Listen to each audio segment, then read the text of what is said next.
Hola, buenos días. Empezamos la clase de hoy. Lo que voy a hacer hoy es, bueno, vamos a empezar a corregir la última relación. Como había algunas cosas todavía que me quedaba por repasar de esta última parte del tema, lo de los grafos ponderados, pues bueno, veré unos cuantos problemas de lo que vimos ayer y me pasaré para al menos ver un par de ejercicios de esa última parte de grafos ponderados y así tener repasado todo. Bueno, el primer ejercicio nos pedía que dibujásemos, si es posible, un grafo plano que tenga 8 aristas, 7 vértices y 4 regiones. Como siempre, pues o se dibuja y si no es posible, pues hay que justificarlo. ¿Alguien ha pensado algo? 7 Porque son ocho aristas, vértices, ¿no? Claro. 8 aristas y 4 regiones. Si calculamos 7 y 4, 11, 11 menos 8, 3, que efectivamente es distinto de 2. Por lo tanto, ¿cuál es la conclusión? Tú dices que no es posible dibujar un grafo plano. ¿Habría otra posible Efectivamente. conclusión? El teorema lo que dice es que si un grafo conexo es plano, tal, tal y tal, entonces se verifica esta igualdad. Con lo cual, ¿cuál es la verdadera conclusión de esta comprobación? Que o no es plano o la otra posibilidad es que no sea conexo. Bueno, voy a dibujar una alternativa. Hay varias alternativas. Como decía José Manuel, una posibilidad es dejar un vértice aislado, pero no era la única. ¿Vale? Pues ahí tendríamos 7 vértices, los 6 del hexágono y el vértice aislado, las 8 aristas, las 6 del hexágono y las 2 interiores, y las 4 regiones, 1, 2, 3 y 4. ¿Vale? Con lo cual, esa situación verificaría la del enunciado. Hay otras posibilidades. Por ejemplo, esta también sería otra posibilidad. Muy bien, efectivamente aquí simplemente era para recordar esta condición y que tuvierais cuenta siempre todas las condiciones del teorema. Obviamente, lo normal y lo habitual es que los grafos planos sean conexos, pero no es necesario. Una de las aplicaciones es para colorear mapas físicos. Y bueno, pues ya sabéis que hay determinados países o determinadas provincias que tienen lo que se llama enclaves. Melilla, por ejemplo, o Ceuta serían vértices aislados, o las islas, que como no tienen frontera con ninguna otra provincia, pues no tienen ninguna conexión. Todos los teoremas que tienen un enunciado en base a una implicación, plano y conexo, implica V menos E más R igual a 2. Todos los teoremas, todos los enunciados que tengan una flecha, los podemos leer al revés. Hay que hacerlo bien, pero los podemos leer al revés. Y lo hemos hecho con muchos. ¿Y eso cómo se leería al revés? Pues que si no ocurre esto, ¿vale? No ocurre esto de aquí. Y para que no ocurra que es plano y conexo, pues lo contrario es que no sea plano o no sea conexo. Un grafo que no sea conexo, por ejemplo, este también es un ejemplo. Claro, en el momento que tenemos dos componentes conexas, pues realmente lo que haríamos sería coger una componente y otra. ¿Vale? Entonces, para que sea plano, pues efectivamente las dos componentes tendrían que ser planas. Entonces, efectivamente, lo mejor es estudiar cada uno por separado. Seguimos entonces con el siguiente, que decía era analizar si unos grafos eran planos o no. Vamos El a ver, número de vértices es 7, 7 y el número de aristas es 4 y 4, 15. 8, 8 y 4, 12, 12 y 4, 16, 16 y 5, 21, 21 y 5, 26, 26 y 4, 30, entre 2, 15. Y entonces, pues 2 por el número de vértices, que sería 14, menos 4, 10, y el número de aristas es 15, ¿no? Entonces es mayor el número de Vale, aristas. a ver, alguien que le diga que se ha equivocado. Inval nos dice que ese grafo Ah, tiene ciclos de longitud 3 y por lo tanto no puedes aplicar esta. Esa vale, desigualdad, vale. esa condición solamente nos sirve para grafos que no tienen ciclos de longitud 3. Aquí tenías que aplicar, solamente podías aplicar la otra, 3 por 7, 21, menos 6, 15. En este caso coincidía y por lo tanto no podías concluir nada. Vale, vamos a comprobar si eso está bien. ¿Qué es lo que tiene que ocurrir? Que todas las aristas que ha puesto aquí vuestro compañero estén realmente aquí. ¿vale? Pueden estar directamente o pueden tener algún vértice en medio, que sería lo de los mismos filos. Entonces yo voy a ir repasando todas, a ver si las tenemos. Voy a empezar por el V1, V1, V1, V2, V1, V3, V1, V5 no está, ¿vale? Pero sí puede estar a través del 7, ¿vale? Con lo cual, V1, V5, aquí en medio, te aconsejo que cuando me escribas eso, ¿vale? Me pongas ahí ese vértice, ¿vale? Para que me quede claro que lo haces de esa manera. Seguiríamos. Con el V2 voy solamente hacia adelante.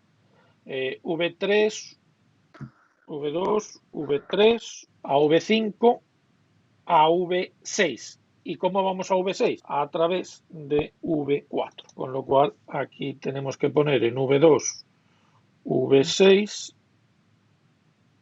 ahí en medio está V4. Seguimos con el 3. Con el 3 vamos al 5 y al 6. ¿Cómo vamos de V3 a V5? Esa arista no está. Por V4. Pero V4 ya lo has utilizado. De V1 a V6 se va por V7.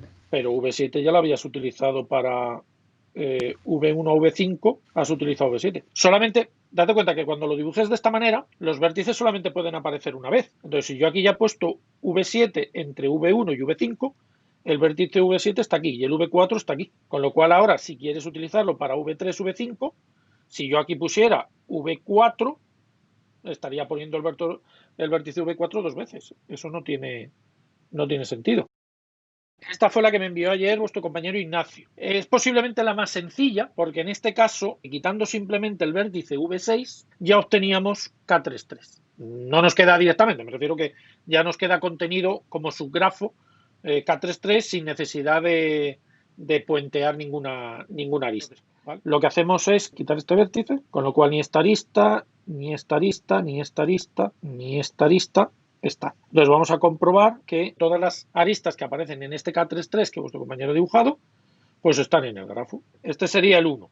Pues el 1 tiene que estar con el 7, con el 2 y con el 4. Pues el 1 está con el 7, con el 2 y con el 4. El 3 igual, tiene que estar con el 7, con el 2 y con el 4. Pues el 2 está, el 3, perdón, está con el 7, con el 2 y con el 4. Y finalmente el 5 también está con el 7, con el 2 y con el 4. El 5 está con el 7, con el 2 y con el 4. Bueno, realmente, bueno, lo de quitar las aristas está muy bien, pero bueno, ahí porque era la referencia que yo di ayer, quitar un vértice y que para llegar a K33, bueno, pues quitando el K6, pues ya solamente tenemos que repartir estos vértices en dos partes, que es lo que ha hecho vuestro compañero. Pero realmente lo importante es hacer este dibujo, ser capaz de dibujar todas las aristas de K33, ¿vale? Utilizando las aristas que hay en el grafo. ¿Hay algunas que nos sobran? Sí, pues aparte de las 4 que habíamos dicho, que habíamos quitado aquí alrededor de V6, nos sobra esta y nos sobra esta, pero bueno, por eso es un subgrafo. Esta es otra posibilidad de llegar a K33. En este caso, el que utilizaría sería, el que quitaría sería U7, pero manteniendo la arista U1, U7, U7, U5 como una única arista para conectar U1 y U5. Y aquí tenéis otra utilizando K5, que también era posible. Parecido a lo que había empezado con lo que me había enviado vuestro compañero, pero efectivamente he utilizado el vértice U2 y el vértice 1, ¿vale? Pero si os fijáis solamente lo utilizo una vez. El U2 para ir de U3 a U5 y el U1 para ir de U4 a U7, ¿vale? Con lo cual quito todas las aristas, esta y estas tres aristas, y con esas tres aristas menos ya consigo un subgrafo homeomorfo a K5 en este caso. Una cosa en la que os tenéis que fijar es el grado de los vértices, ¿vale? Si hay todos los grados son muy grandes, por ejemplo aquí teníamos grado 4, incluso grado 5, pues aquí lo normal es que podéis encontrar K5, K33 por supuesto, pero incluso K5. Pero si tenéis vértices con grados pequeños, pues va a ser difícil encontrar K5, porque recordar que en K5 todos los vértices tienen grado 4, con lo cual para poder encontrar K5 necesito que todos los vértices, o al menos 5 vértices del grafo que me den, tienen que tener grado mayor que 4, porque en el momento que empieza a quitar cosas se me va a reducir. Entonces, si tengo grados pequeños, pues necesariamente voy a tener que ir a K33. Si tengo grados grandes, pues voy a poder encontrar también K5. Ese era el más difícil, realmente. ¿Qué ha pasado con el segundo? Y pues el número de aristas es 12, 3 por v menos 6 da 15, entonces 12 es menor que 15, así que no se cumple. Y no podríamos cambiar el A4 por el A6 de sitio y bajar el A5 abajo y ya no se cortaría ninguno. Bien visto, ahí sobre la marcha. Muy bien. Jorge también me lo ha enviado. No le ha quedado muy bonito, pero es justo lo que ha descrito Lucía. El 4 estaba aquí y el 6 aquí, pues cambiándolo de orden. Lo que había que hacer era unos desplazamientos ahí en los 3 del medio y se conseguía dibujar plano. ¿Vale? Y el último, Lucía, este es el tuyo. Pues que no hay ciclos de 3, ¿no? Correcto. O sea, pues no había ciclos de 3 y quedaba que el número de aristas 16, que es mayor que 12, que es lo que te sale a multiplicar 2 por el número de vértices menos 4. Correcto. En este caso, el número de vértices era 8. No tiene vértices, no tiene ciclos de longitud 3. Es lo primero que hay que comprobar. Fijaros que es una de las partes, o sea, el teorema de Kuratowski tiene su dificultad, pero también estos tienen la dificultad de tener que mirar que no tiene ciclos de longitud 3. Hombre, no es complicado porque solamente es de longitud 3. Con lo cual vamos del 1 al 2 y del 2 al 3. ¿Podemos ver? No, pues del 1 al tal. Es decir, vamos viendo todas las posibilidades. Sobre el dibujo es muy fácil verlo, pero también con un árbol de búsqueda es relativamente fácil descartar descartar los ciclos de longitud 3. Pero es una comprobación adicional que hace que este problema sea difícil. Aunque esa es una parte que no es tan difícil, pero tiene su dificultad. Entonces hay que comprobar que no tiene ciclos de longitud 3. Y entonces en ese caso ya podemos aplicar esto. 2 por 8, 16, menos 4, 12. 16 es mayor que 12, pues el corolario de la fórmula de Euler nos dice que no es plano. Y ya hemos acabado. Vamos a ver alguno de los siguientes, que es de coloración. Tanto el ejercicio 4 como el ejercicio 5, los dos tienen un enunciado muy similar, son los problemas típicos de aplicación de coloración. Una cosa que debéis de entender de estos ejercicios y cuál es la aplicación real de los ejercicios de coloración es que en estos casos los grafos, en lugar de establecer relaciones, por así decirlo, positivas, uniones entre ciudades, relaciones de amistad, etcétera, en este caso la coloración se suele utilizar sobre grafos que describen conflictos, compuestos químicos que no pueden estar cercas, fechas que tienen en común, en este caso era de un examen, pues si tengo que hacer 2 exámenes, pues los 2 exámenes no me pueden coincidir en el mismo día. Por lo tanto, en el momento que tengo 2 exámenes van a establecer un conflicto, me van a bloquear la misma fecha. Entonces, normalmente los problemas de coloración suelen aparecer en grafos, o se suelen asociar a problemas donde los grafos nos describen conflictos. Como siempre, esto no son reglas fijas, esto pues son cosas que debéis de tener en cuenta. Bueno, pues esto sería un enunciado típico. En este caso nos dice pues, que tenemos que transportar una serie de compuestos químicos, 8 compuestos químicos, y por la característica de esos compuestos químicos, pues hay compuestos químicos que no puedo poner juntos. ¿Por qué? Pues porque si se rompe el recipiente, pues me van a provocar una reacción peligrosa. Y en este caso, pues esta tabla nos dice, esta lista de adyacencia nos dice cuáles son los compuestos químicos que no deberían de ser transportados juntos. El compuesto 1 con el compuesto 2 no puede ser transportado junto, el 7 con el 5 y así sucesivamente. Con lo cual debemos de embalarlos de tal manera que esos compuestos queden separados. ¿Qué significa eso de embalarlos? Meterlos en una misma caja, por ejemplo. En este caso, esa caja sería el color. Pondríamos el mismo color, la misma caja, a aquellos vértices, a aquellos compuestos que pueden estar juntos. Es decir, le ponemos colores distintos, cajas distintas, a compuestos que están relacionados, que no pueden estar juntos. Vale, pues ese es el típico ejemplo, es el típico ejercicio de coloración. Entonces, efectivamente, pues hay que, en este caso, lo de que se trataba es buscar una coloración óptima lo que tenemos que hacer es ordenar los vértices atendiendo al grado, de manera ordenada atendiendo al grado. Entonces, bueno, pues empezamos por el de grado mayor, que sería el 5, que tiene grado 5 también. A partir de aquí, fijaos que hay 2 de grado 4 y los demás tienen de grado 3. A partir de ahí, como ordenemos los grados que tienen el mismo, los vértices que tienen el mismo grado, pues da exactamente igual.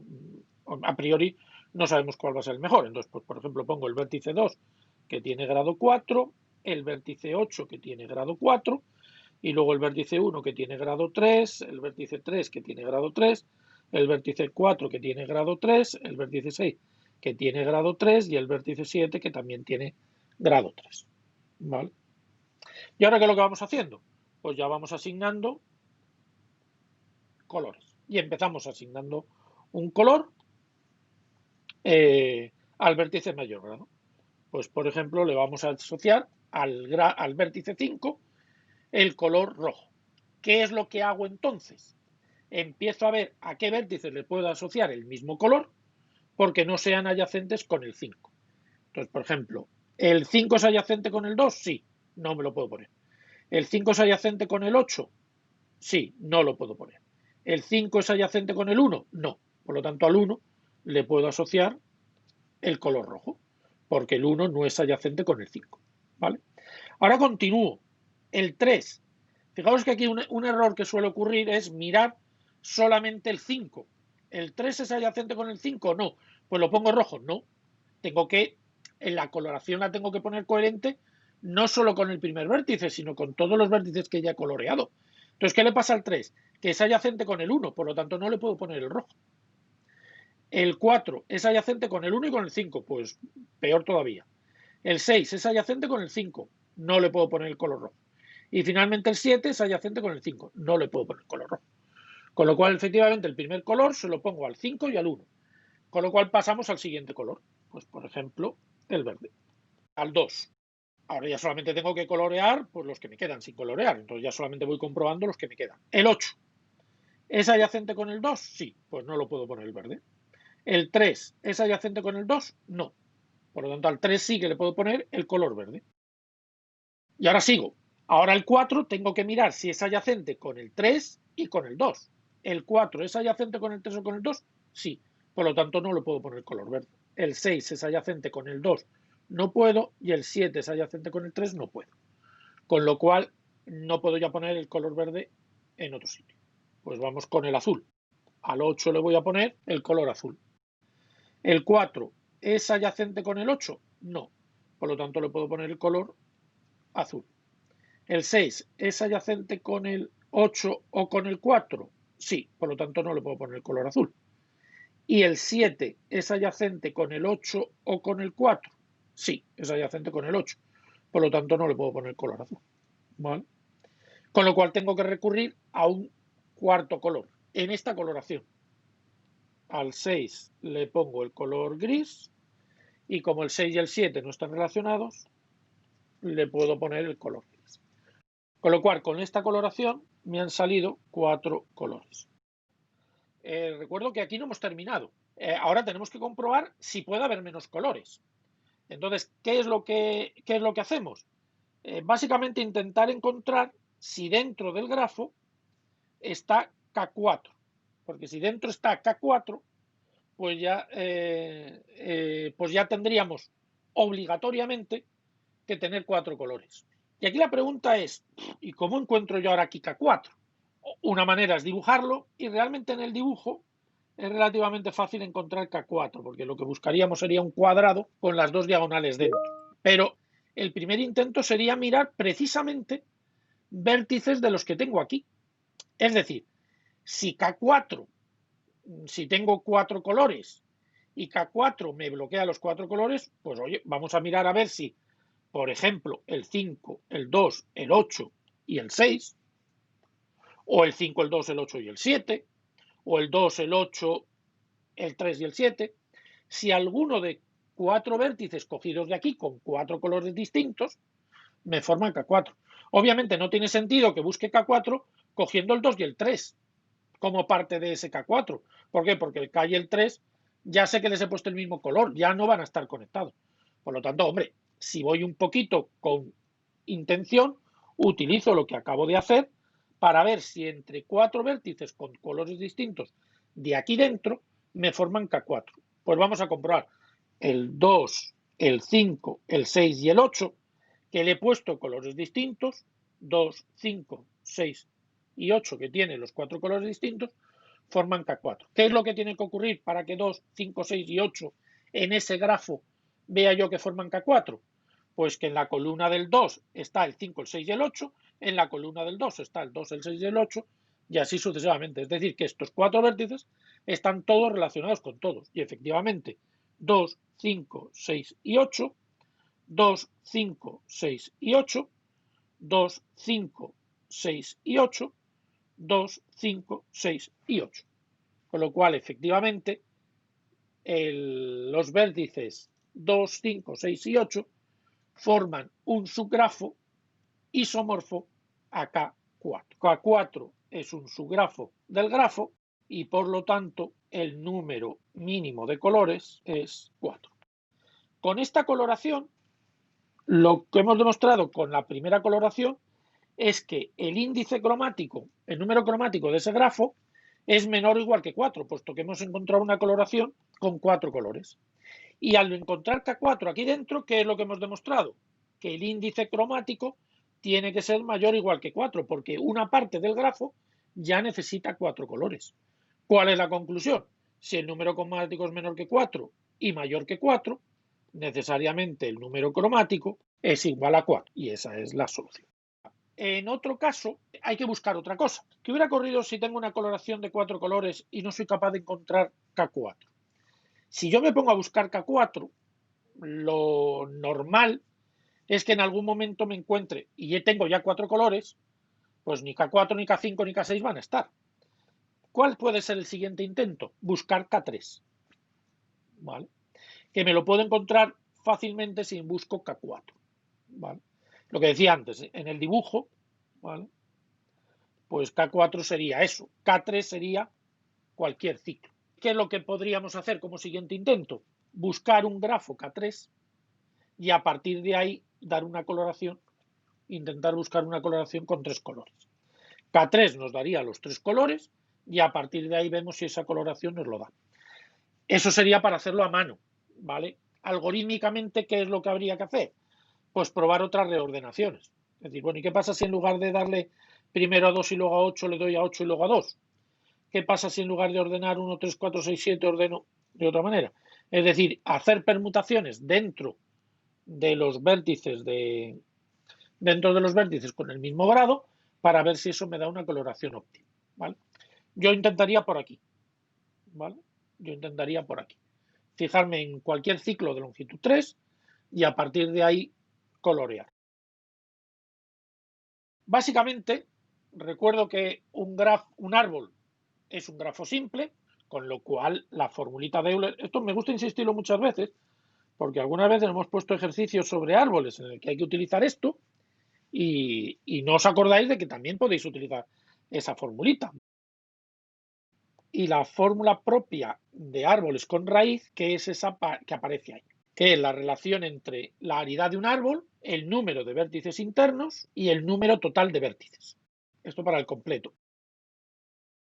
Y la definición de vértice interno, el nombre que cada vértice tiene en un árbol con raíz. ¿Quiénes son los vértices internos? Todos los vértices menos las hojas, incluida la raíz.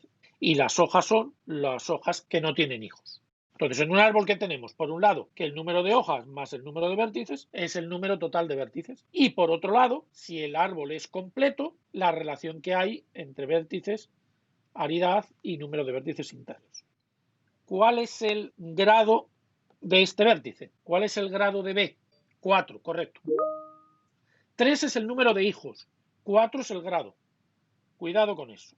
El grado de B es 4, 1, 2, 3 y 4, pero el número de hijos de B es 3.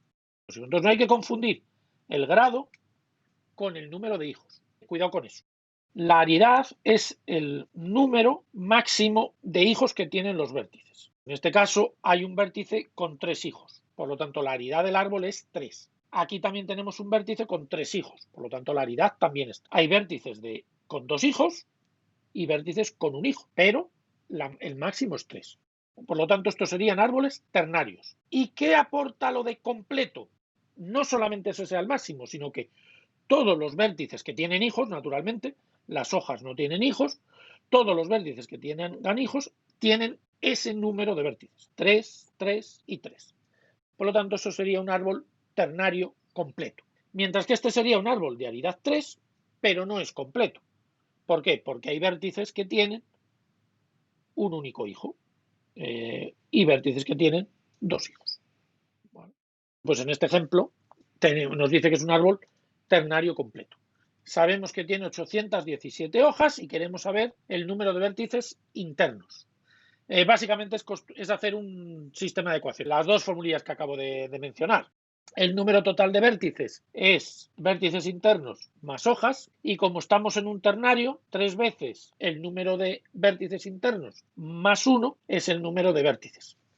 Aquí voy a poner que el número de hojas nos lo dice el enunciado, es 817.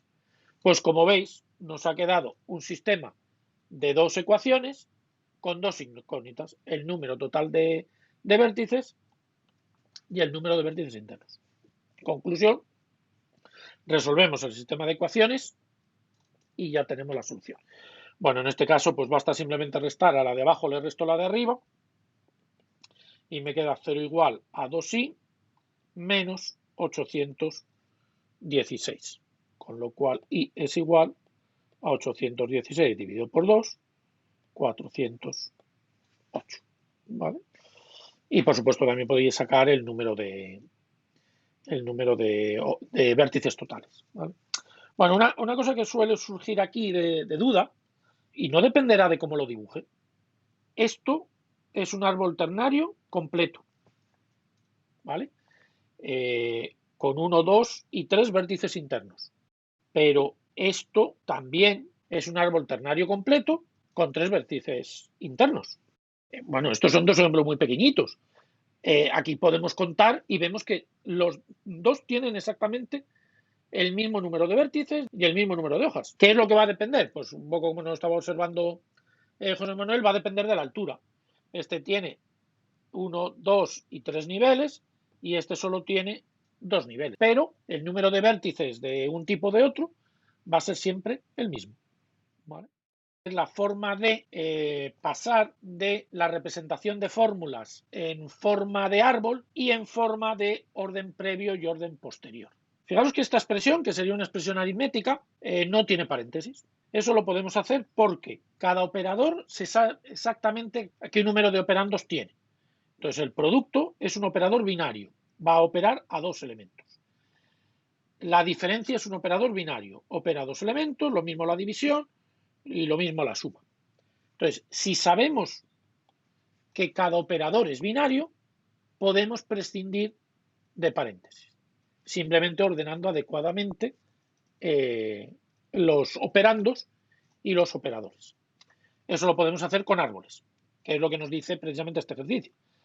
Aquí lo que vamos a hacer es pasar esto a un árbol sintáctico y luego incluso del árbol sintáctico podemos pasar a la representación posfija, que es la que nos dan, y en este caso podríamos pasar a la forma prefija y a la forma matemática habitual, que sería la forma infija. Pero ya he dicho que en muchos lenguajes es muy habitual trabajar con estas formas, la posfija o la prefija. ¿Por qué? Porque nos permite prescindir de paréntesis. Una forma de hacerlo, primero pasar a una forma infija, por así decirlo, que es la que vosotros conocéis, y luego ya pasarlo o bien a árbol y luego ya a prefija. Bueno, vamos a ver lo que nos ha enviado José Manuel. Está bien. Forma de abordarlo. La que digo que os pueda resultar más fácil, que es primero pasarlo a forma infija y luego ya construir el árbol. Aquí, en la forma prefija, ¿qué es lo que ponemos? Primero el operador y luego los operandos. Con lo cual, este trocito de aquí, ¿quién es? Este trocito de aquí es A más B. Y ponemos paréntesis, que no se nos olvide. Este trocito de aquí, ¿quién es? Pues C por D, por C por D. Y este trocito de aquí es E dividido entre F. ¿Vale? Con lo cual, esos trocitos que se ven, los vamos poniendo los paréntesis o los vamos convirtiendo a forma infija. A partir de aquí ya tenemos que ir teniendo cuidado. Por ejemplo, esta diferencia. ¿Esa diferencia quién afectará? Como ponemos al final el operador y luego los operadores, los operandos, ¿vale? Pues esa resta afectará a esto y a esto. Es decir, aquí. En medio iría esa diferencia. ¿Vale? Y bueno, finalmente no, pero casi. ¿Y esta diferencia quién afectaría? Pues a esto y a esto. Con lo cual nos quedaría ahí en medio. ¿Vale? Y bueno, luego ya finalmente a por, pues que sería multiplicar por a todo lo anterior. Y lo convertimos, por así decirlo, a forma infija, y luego ya de la forma infija construir el árbol, pues es muy fácil. ¿Vale? ¿Cuál es, de todas las maneras, la forma más sencilla? Que es la que os recomiendo que aprendáis. Lo que voy a hacer es pasar de aquí a aquí, y luego para entender mejor cómo lo hacemos al revés. ¿Cómo construimos la forma posfija a partir de un árbol? Recordad lo que decía, que lo que vamos a hacer es recorrer primero en profundidad. Vamos a ir primero en profundidad de derecha a izquierda. De aquí voy aquí.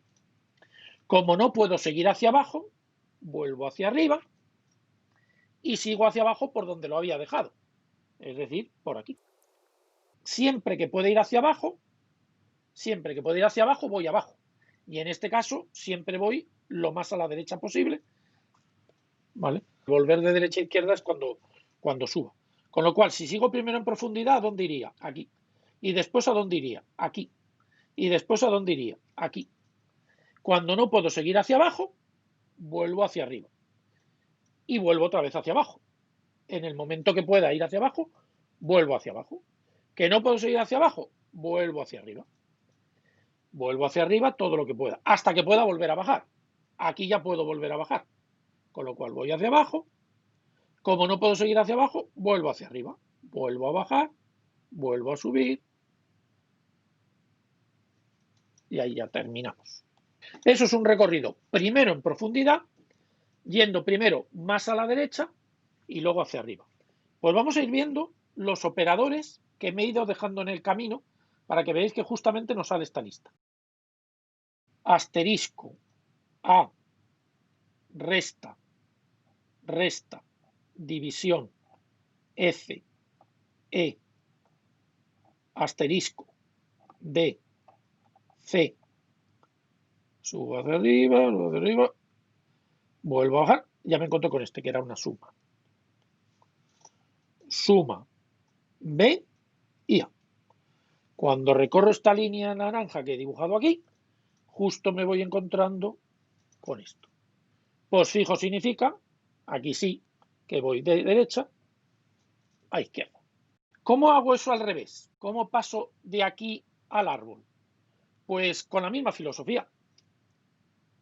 Empiezo a leer desde aquí. Lo primero que me encuentro es un asterisco. ¿Qué es lo primero que voy a escribir? El hijo de la derecha. Con lo cual, lo siguiente que escriba es el hijo de la derecha. Tengo que saber quiénes son las hojas y cuáles son los operadores internos para saber cuándo tengo que parar. Como la A es una hoja, vuelvo a subir y bajo todo lo que pueda. Bajo con la diferencia. Sigo bajando, porque esto es un operador binario, por lo tanto tiene hijos. Y el primer hijo que escribo es el de la derecha. Sigo bajando, porque tengo un operador binario. Y el primero que escribo es el de la derecha. Sigo bajando, porque tengo un operador que todavía puedo bajar, que es la división, la F. Desde la F ya no puedo seguir bajando, porque es una hoja. Con lo cual subo al primer nodo, subo al primer vértice en el que puedo bajar. Y el primer vértice en el que puedo bajar es la división, esta primera. Con lo cual lo siguiente que escribo es la E, que es una hoja. No puedo seguir bajando. Por lo tanto, vuelvo a subir hasta el primero que pueda seguir bajando, que es esta resta. Y escribo el primer hijo y escribo el siguiente, que es la multiplicación. Es un operador binario, puedo seguir bajando. Primero voy al hijo de la derecha y escribo la D. Ya no puedo bajar, con lo cual vuelvo a subir y me encuentro el primero que había dejado colgado, que era el producto, con lo cual escribo la D. Como la C es una hoja, vuelvo a subir, este ya estaba completo porque era binario, este ya está completo porque es binario, aquí no había completado, con lo cual bajo y escribo la suma. Y sigo bajando porque es binario, me encuentro primero con la B. Ya es una hoja, vuelvo a subir y la. Esa es la manera de ir de aquí a aquí recorriendo directamente el árbol. ¿Y cómo escribo la forma prefija? Exactamente igual, pero cuando escriba la fórmula lo voy poniendo de izquierda a derecha. En lugar de derecha a izquierda, de izquierda a derecha. En este caso, ¿cómo iría de aquí a la fórmula prefija? Pues haría esto. Con lo cual, ¿qué quedaría? Producto menos más A, B, menos producto C, D, división E, F, A. Para hacerlo al revés, como veis, formulita, formulita, formulita, formulita, formulita y asterisco esas dos. Como es un árbol generador, nos da exactamente igual por donde empecemos. Digo lo que ya he dicho también en otras situaciones. Si el ejercicio nos dice por dónde empezar, empezamos por ese. Y si no, pues efectivamente podemos hacer como ha hecho vuestro compañero, empezar por el que nos dé la gana. Vale, y lo voy a hacer parecido a la tabla que hemos hecho con Distra. Aquí lo importante, insisto, es que nos quede claro en qué orden vamos añadiendo las aristas. Los vértices son A, B, C, D, E, F, G y H. Entonces voy escribiendo la tabla a la vez que vamos añadiendo las aristas. Podemos empezar por distintos sitios y obtener árboles distintos. Incluso hay veces que, como nos vamos a encontrar que tenemos que elegir el peso mínimo, pues si nos encontramos con un 3 y un 3, podemos elegir cualquiera de los dos 3 y también nos daría alternativa. Bueno, con A está relacionado, no me haría falta. El B peso 3, con el C peso 5, con el D peso 6, con el E no está relacionado, con el F no está relacionado, con el G no está relacionado y con el H no está relacionado. ¿Vale? Muy bien, ¿qué es lo que vamos a hacer? Pues aquí lo que vamos a ver es de todos los aristas que inciden en A, ¿cuál es la que tiene menor peso? Pues ¿cuál es la que tiene menor peso? La AB. Marcamos el 3. Y eso significa que vamos a añadir la arista AB. Fijaros, aquí ya estoy indicando en el orden en el que estoy añadiendo la arista, porque en cada fila estoy añadiendo una. Por lo tanto, ese es el orden en el que lo voy a añadir. Otra fórmula de escribirlo, pues aquí pongo A y aquí pongo B. Y me ponéis entre paréntesis que la B es la primera que habéis añadido. Me da igual cómo lo escribáis. Así lo tengo puesto en el vídeo. Lo tengo puesto sobre una tabla, voy construyendo el árbol, pero voy indicando en el árbol el orden en el que he ido añadiendo cada vértice o cada arista, me da igual. Pues en este caso añado la B primero, pues pongo B y un 1. Y el 3, que sería el peso. ¿Vale? Como veis, al final me vais a tener que dar el árbol, ¿vale? Pues lo podéis hacer solamente eso. Tiene que quedar claro en qué orden vais añadiendo las aristas. Como he añadido el vértice B, voy a ver todas las aristas que inciden en A y en B. Por lo tanto, voy a copiar aquí la fila de B. BA tenía peso 3, BC tiene peso 1, BD no está relacionado, BE peso 5, BF peso 1, BG no está relacionado y BH no está relacionado. Pero recordad que estoy construyendo un árbol. Aquellas cosas que me provoquen un ciclo no las tengo que considerar. Aquellas ramas que provoquen un ciclo no las tengo que considerar. Entonces, ¿qué es lo que voy a hacer? Primero, como ya he añadido B, cualquier cosa que tuviera aquí en B no la consideraría. Ya está marcado el 3, no lo tengo que hacer. Y aquí tengo que decir, no considero la arista BA, ¿por qué? Porque ya la he considerado. Voy a irlo haciendo también en el dibujo. He añadido ya esta arista. ¿Qué es lo que hace ahora el siguiente paso del algoritmo de Prim? Considerar todas las aristas que inciden en esos vértices sin formar ciclos. Por lo tanto, esta y esta. ¿Vale? Que si os fijáis son todos los números que hay aquí. El 1, el 5 y el 6. 1, 1, 2 5 y un 6. ¿Vale? Pues de todos estos números, cojo el menor. Fijaros que tengo dos alternativas. Eso es lo que os decía antes. En este caso, posiblemente, bueno, vaya a tener que elegir las dos. Primero una y luego otra.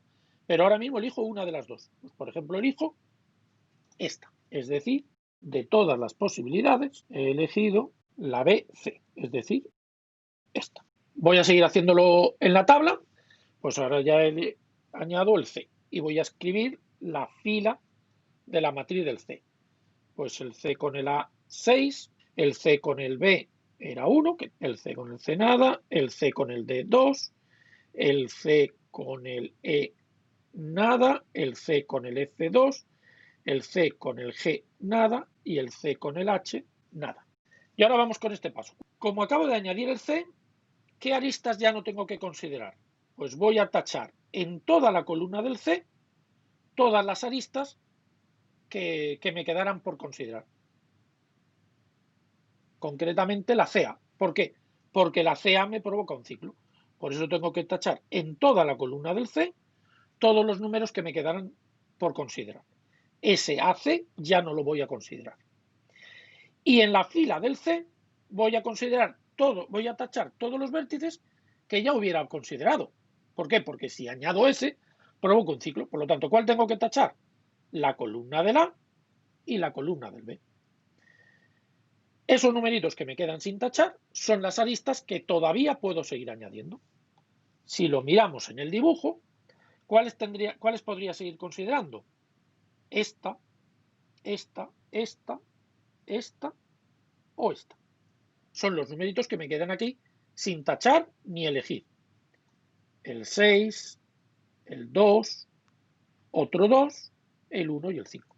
Los numeritos que están en esta tabla sin tachar son las aristas que puedo todavía añadir. Habíamos añadido la arista BC, que era como añadir aquí la C en segundo orden. Y ahora seguimos. De todos los números que están aquí sin marcar, ya sea porque los he elegido o ya sea porque los he descartado, ¿cuál es el más pequeño? El 1. En este paso añadimos la arista BF, lo que corresponde a añadir en esta tabla la fila de la F. Aquí estaríamos añadiendo la F en tercer lugar. Seguimos. F con la A no, F con la B 1, F con la C 2, F con la D 1, F con la E 2, F con la F nada, F con la G 4 y F con la H 8. He añadido la BF. Por eso tacho todo lo que hay en esta columna. Porque si añado la CF, tendría un ciclo. Por eso tacho la columna de la F. Y de aquí que tacho, por la misma razón, todos los vértices que había ya puesto anteriormente. Pues el A no me hace falta tacharlo, la B sí y la C tacho. Que eso es equivalente a que ahora ya me quedan por considerar esas aristas. Ahora añado el 1, la DF. Con lo cual ahora me toca escribir la fila de la D. Con el A6, con el B no está, con el C2, con el D nada, con el E nada, con el F4, con el G2 y con el H nada. Y lo mismo de antes, como estoy en la D, todos los números que hay en la columna del D los descarto y todos los vértices que he utilizado antes los descarto en la fila del D. El A, el C y el F. Me queda este y este, que son, digo que me quedan, que tengo dos del mismo peso mínimo. FE que pesa 2 y DG que pesa 2. Voy a seguir en orden de arriba a abajo, pues voy a elegir este, el DE. ¿Vale? Bueno, no lo estoy escribiendo aquí, lo hacéis vosotros, porque si no, me estoy liando. Lo importante, como decía, es que tenga claro cuál es el orden en el que he ido añadiendo las aristas. Y aquí se ve claramente cuál es el orden. ¿Vale? Me la tenéis que escribir aquí para saber cuál hemos elegido primero, esta o esta. Pues como los tengo aquí escritas, sé que en este paso he elegido la D y así veo claramente el orden en el que la habéis elegido. Importante, ¿vale? Luego el peso de estas aristas es lo que sumaríamos, ¿vale? Es el que sumaríamos para hallar el peso total, ¿vale? Es la FE. con la A nada, con la B 5, con la C nada, con la D nada, con la E nada, con la F 2, con la G nada y con la H 3. Estamos con la E, pues en la columna de la E tacho los números que me quedaran y de la fila de la E tacho las letras que ya había añadido. A, B, C, F y D. Y así sucesivamente. ¿Cuál añadiría ahora? Pues efectivamente el otro 2 que había aquí, es decir, añadiría la lista de G. Con lo cual ya, aquí ya terminaría, ¿vale? Ya con la G ya sería la última que tendría que añadir, ¿vale? Con lo cual ya terminaría. Lo importante, como veis, es que me quede claro, me da igual que lo hagáis así, que lo hagáis sobre el dibujo, que lo hagáis sobre la tabla, como lo tengo en el otro vídeo, me da exactamente como igual que lo hagáis, pero me tiene que quedar claro el orden en el que lo añadáis, ¿vale? Me tenéis que dibujar el árbol, ¿vale? Indicando el orden en el que añadís cada arista, o bien aquí o bien aquí, y si os pido cuál es el peso, pues tenéis que calcular el peso. Pues la arista AB pesaba 3, la BC pesaba 1, la BF pesaba 1, la DF pesaba también 1, la FE pesaba 2, la DG pesaba 2 y la última que me faltaba era la GH, que es la que vendría aquí, que pesaba 1. Pues la suma de estos números es el peso del árbol minimal. Ya digo que pueden salir varias alternativas, pero bueno, con grafos así pequeños, es verdad que lo normal es que salga solución única. En este caso, como los numeritos eran pequeños y el grafo era pequeño, salían soluciones únicas. Me pregunta José Manuel, ¿en ocasiones puede coincidir Prim con Dijkstra? Aunque no siempre, ¿no? Efectivamente. Prim y Dijkstra construyen cosas diferentes. Un error muy habitual es pensar que con Dijkstra ya puedo obtener el árbol de Prim. ¿Por qué? Porque Dijkstra me da todos los caminos para ir de uno a otro. Si junto todos los caminos que me da Dijkstra, obtengo un árbol. Ese árbol es minimal, no tiene por qué, ¿vale? Como camino, cada uno de los caminos es minimal, pero cada uno de los caminos, pero no tiene que ser el total, tiene que ser mínimo. Y al revés, los caminos dentro del árbol de Prim no tienen por qué ser mínimos. Por lo tanto, cuidado. Prim resuelve un tipo de problemas, Dijkstra resuelve otro tipo de problemas.